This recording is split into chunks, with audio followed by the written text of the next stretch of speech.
तर जरांगेने राज ठाकरेंवरही जोरदार हल्लाबोल केला। कुचक्या कानाचे फडणवीस घरी येऊन चहा पिऊन गेले तरी राज ठाकरे खुश होतात अशी टीका जरांगेंनी केली। तर फडणवीसांनी राज ठाकरेंच्या पोरालाही पाडलं असंही जरांगे म्हणाले।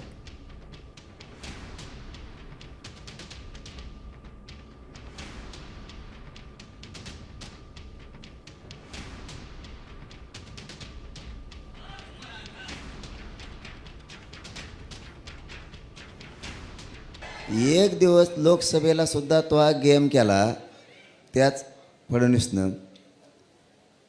त्याच्यानंतर विधानसभेला तो पोरगं पाळलं त्यांनीच,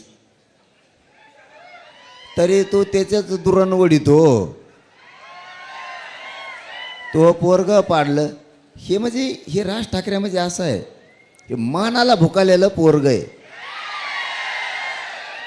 त्याच्या घरी नुसतं फडणवीस चहा पिऊन गेला की सगळा पक्ष बरबाद झाला तरी त्याला चालतो, असलं आहे ते। कुचक्या कानाचं म्हणतात आमच्या खेड्यात, कुचक्या कानाचं। आता isakal.com आहे देशातील नंबर 1 ची मराठी न्यूज वेबसाईट। प्रत्येक अपडेटसाठी isakal.com ला नक्की भेट द्या।